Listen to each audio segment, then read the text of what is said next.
Not every relationship that makes you feel uncomfortable is toxic. Yeah. Yep, we're going there. Look, the uncomfortable truth about being uncomfortable is it exposes what you feel about yourself. Now, before I get into this, I'm gonna read the notes that I wrote down for this. Now, I must preface, you kind of have to be in the podcast and to know this type of drama. But Shepard is a podcaster for Armchair Expert. His wife is Kristen Bell, hence Anna, I believe, in Frozen. Everyone knows who she is. There's this online, it was about 6 months ago, there was this online attack on Dax about kind of being misogynist, about being controlling, being narcissistic, all this a lot of toxicity in himself.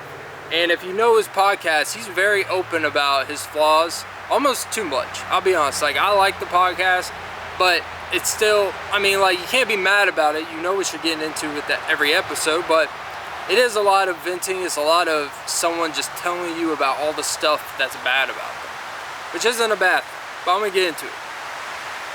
Dax and Kristen Bell have been under the microscope from outsiders about the secret toxicity layers Dax has placed by his outspoken insecurities. As a guy who really doesn't like his wife type. That's really the criticism, is he doesn't like my wife type, and his wife is by default a pick-me to always kind of seek his approval for his insecurities. That type of thing, alright? It's easy to judge from afar, but we have a culture of broadening what's healthy. Dysfunctional and toxic in a relationship. Uncomfortable truth is what works for two people is not going to work for you. Today's generation calls it verbal abuse. Older call it a Tuesday night because you made angel hair instead of thin spaghetti. If you know, you know. Relationships, especially marriages, require uncomfortable realities. Tough conversations. Just because something makes you feel uncomfortable in arguments doesn't mean you're a victim. I watch couples having full-out yelling matches over petty stuff. But that keeps their communication alive and active, and some couples need that to feel secure with someone. Me? Absolutely not. But as you get older and accept not everything is about you, what works for others isn't what will work for you. And here's my assessment of this whole thing. Our flaws, they bond us. Insecurities sew us together through triumph. We are complicated.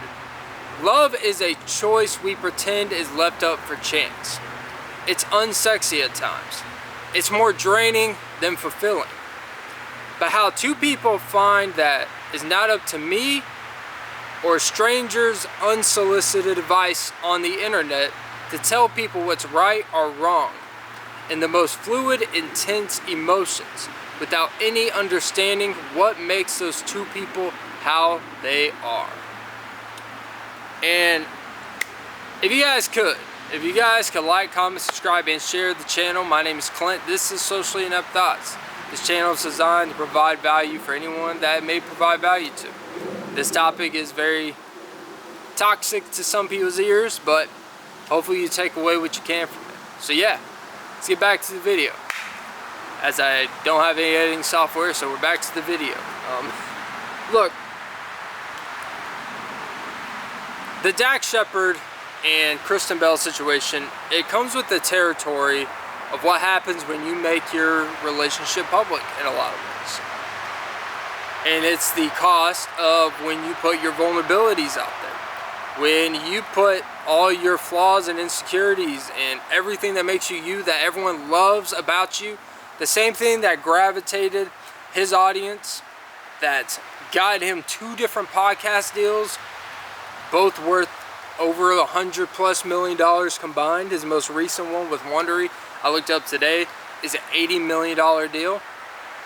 So yeah, that's the thing that people don't realize when it comes to, if you want to do these podcasts and you're the vulnerability, I'm honest about everything guy or girl, like there's an exchange of it. Like the money, like yeah, you may get a lot of money from it, but the exchange that comes with it is people are going to judge who you are as a person based off what you put out there. And if you put yourself out there, you're going to have to deal with the fact that a lot of people are going to come to these grand assessments and judgments, whether they're fair or not. What I want to get to about the topic, not every relationship that makes you uncomfortable is toxic. It's easy to look at two people upset or two people nagging at each other, or two people bickering and complaining all the time about this, that, and the other. It's easy to say, I wouldn't want that. And you have every right to be. That's not a relationship I would want. That's not my personality. I think a lot of that stuff is unnecessary. I don't think it solves anything most of the time. But my relationship, that's not how I would start, and it wouldn't be where my relationship leads to.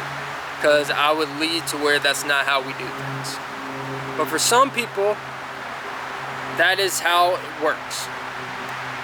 We always talk about communication is the most important part. Everyone, see, that's the thing, you gotta be careful about listening to relationship advice from people. And especially, you'll hear most time from women, communication is the most important part to keep a relationship alive and all that stuff. And the problem with that, as you see, too much communication, too much vulnerability, too much info, you open yourself up to the world. You open yourself up to the public to where now everyone's questioning whether he's a narcissist, he's toxic. They have a lot of things they do as a couple that most people don't agree with, from bathing and how they do certain things. And you put yourself out there, that comes with the territory, they're aware of it, they're public figures. But when you get these people online making these exposés and these 30-40 minute deep dives of all the problems with stuff he has said on his podcast over 8 years, and he's probably grown over that period of time, and all the stuff that they're complaining about, he's mentioned himself about flaws about himself. There's always times that as a guy you may come off as controlling or needy, like depending on how it is, you know, there's good and bad to all these type of behaviors and characteristics. Because yeah, he may be controlling in a conversation that causes a problem, but controlling might also, in the real world, in physical altercations, he controls the situation where his family's safe. Like, that's the thing, like, there's good and bad to everybody, to every type of characteristic. It is not our right to look at somebody and say, she needs to get out of that marriage. Because, one, we have no inclination that he's ever done anything bad to her. We have no inclination or any reason to believe that he's a bad husband, or he's a bad partner, he's a bad father. He's financially successful. Now people say, well, she made more money than him. It's like, they both make the amount of money that it doesn't even really matter if she were to make 40 million and he made 20 million. Like, at that point, the dude's still making $20 million, right? Even before the podcast stuff. He might have surpassed her net worth, who knows? But the point is we are very comfortable as a society telling people what is healthy for them, what is toxic for them. Just because someone like that would make you feel toxic, that make you feel like they're being toxic to you. For them, that just may be how they communicate and how they operate. Newsflash. I'm not saying that's not how I would want my relationship to be, but that's how it is for them. You gotta be very careful when we're making these assumptions because of our own insecurities and our own past and trauma. Let's be honest, a lot of people, we live in this where everyone's toxic and narcissistic. We see some questionable takes, we see some questionable quotes from a guy and a girl in a certain context, and we assume that, oh, I had an ex that says something similar to that, so they're exactly like this person. They're gonna beat the shit out of them. It's like, that's a pretty grand assessment over a guy saying like, yeah, I don't know if I would like that. You know, not everything is everything. He's a very flawed person, and the best thing about him, regardless of what you think, he's very self-aware, almost to an annoying fault. He is self-aware of everything, who he is and who he's not. As much as I've made a video about the obsession with sober propaganda and all that stuff, he was very open when he relapsed. And there's something admirable about that. All like the toxic shit that we want to classify, they're just an example of, it doesn't, if you are in too good of graces for too long, people will find what's wrong. And how real life works versus our idea of how we want things to work is just not reality. Everyone wants communication. Everyone wants to feel like their partner is in their corner. They feel like their partner would do anything for them, until it involves, hey, I don't like when you do this. I don't like this. Everyone likes it when it's them giving the communication. Everyone likes it when it's beneficial to them. But the second it's not beneficial to the individual in that moment of time, when it involves you actually being a real partner, when it involves you actually having to, if I want to be with this person, I have to accept that this aspect of myself is not conducive for this relationship to be successful. Everyone makes those sacrifices at a certain point, right? We need to stop calling everything toxic, because it is not our ideal way of how we go about things and how we would go about things. That's why I have talked about before, and I'll say it again, and I stand by it. And actually, I don't remember who, but there was someone recently that actually confirmed my thought process on it. That saying people that go no contact with their peers a good amount of time, it's just people that didn't want the truth to be told about them. So they want to control a narrative. They want to make it feel like they're in control of their improprieties, of their flaws, and what they didn't want to do outside of extreme situations like abuse and all that stuff that we talked about. But most situations is just a disconnect for what I see you're doing with your life and what you see are not the same thing.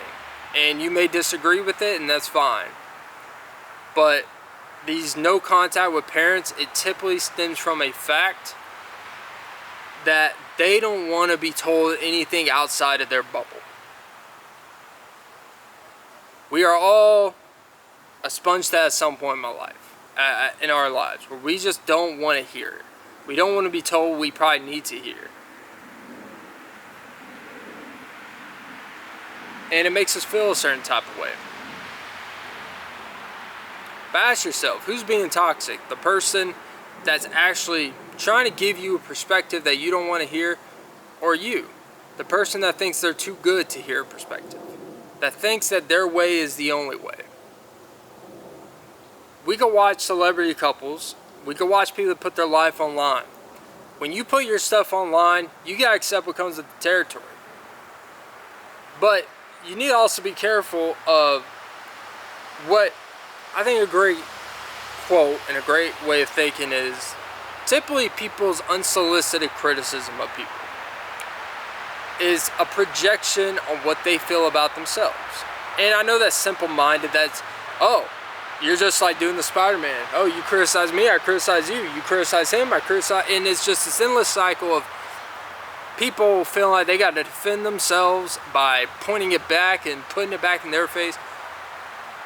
And we live, that's really what the toxic nature of all this is people telling other people how they should do their marriage and relationship.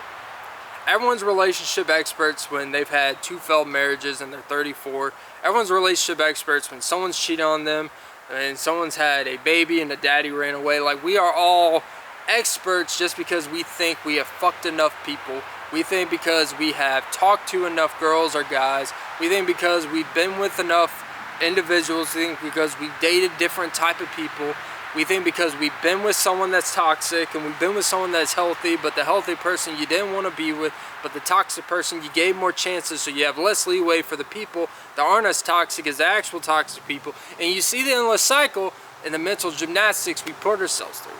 We are harsher towards people that are actually trying to do good, and we give too much leeway to people that show no reason to do good, to believe in them. They've been married for, what, 15 years? They've been together for almost 20.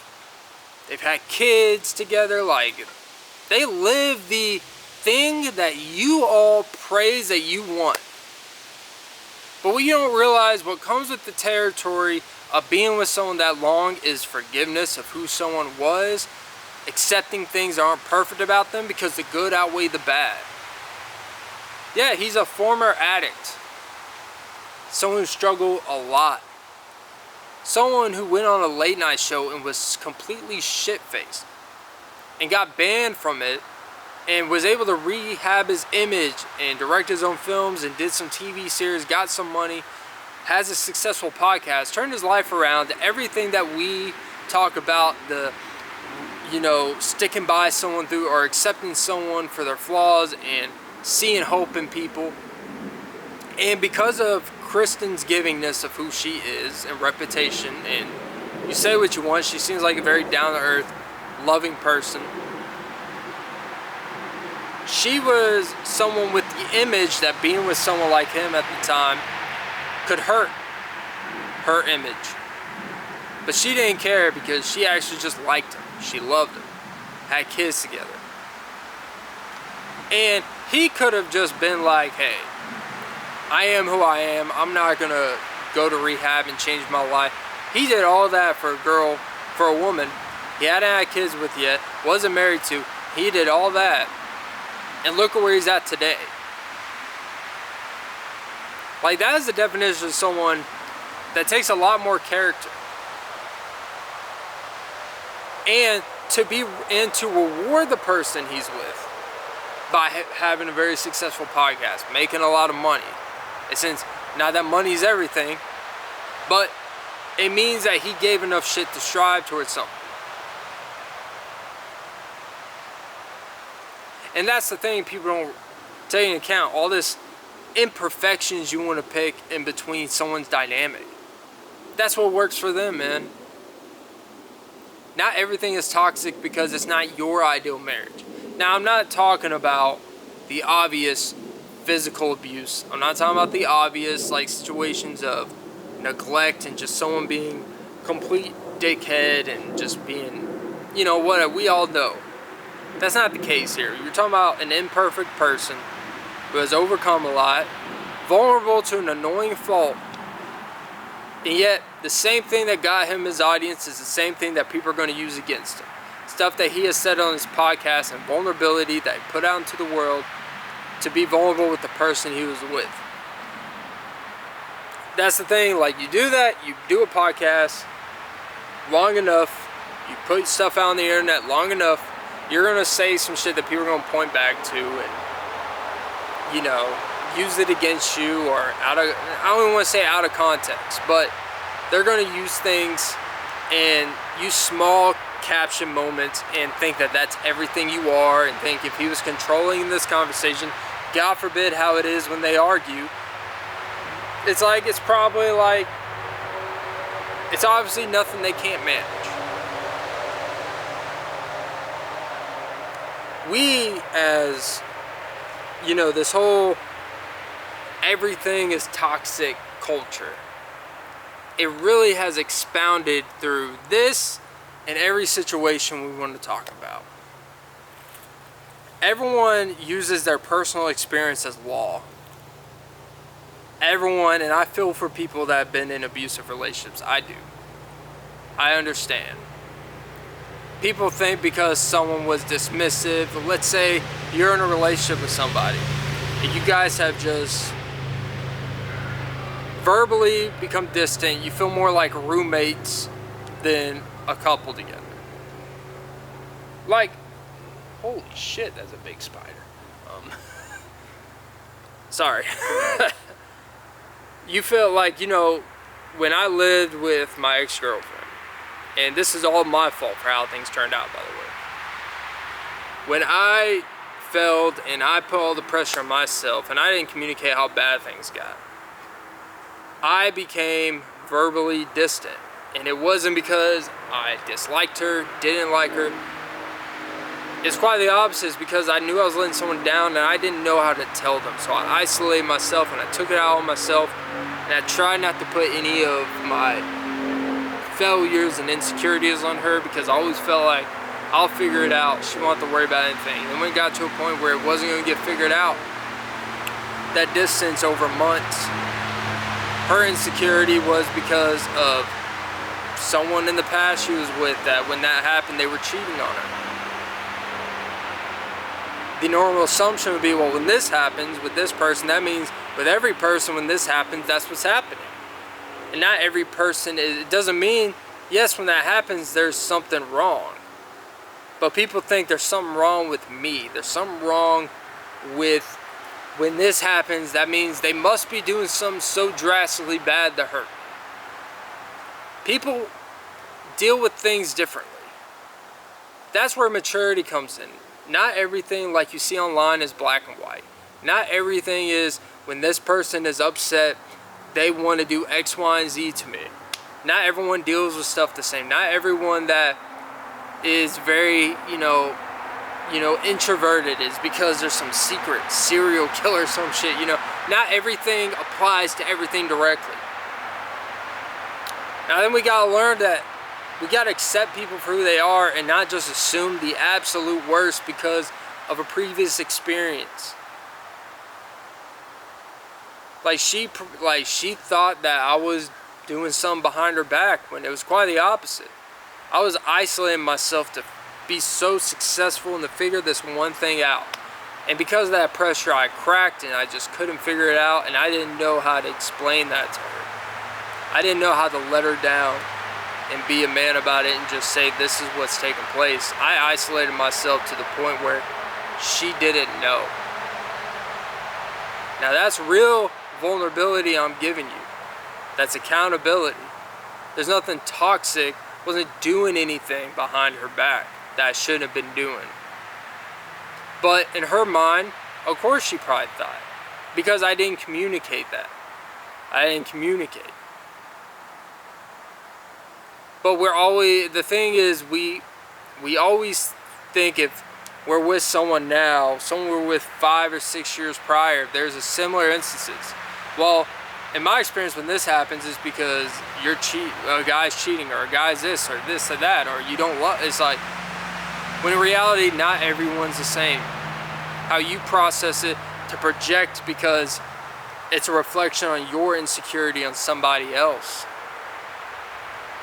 That's really our biggest kind of secular issue with this type of stuff. Is, ironically, the thing that's the most toxic about our assessments on other relationships is the fact that it's insecurity that we wouldn't know how to operate anything outside of our bubble of idealism. Relationships are tough. Marriage is tougher. So, I think if you look at these marriages and you look at these couples and you think that anything that makes you uncomfortable is toxic, I hate to break it to you. You're with anybody long enough, there's going to be some uncomfortable things that you cannot prepare for. Life is hard enough. Don't create scenarios that aren't there. Don't create scenarios that test your partner. Life's going to be hard enough where it's going to test that shit. And that's when you find out the real version of people. When shit hits the fan. When life's not going according to plan. When there's doubt. When there's no reason to believe you see the real in people. Not what they can sell you. Who they are. That's what the real toxicity is. So yeah.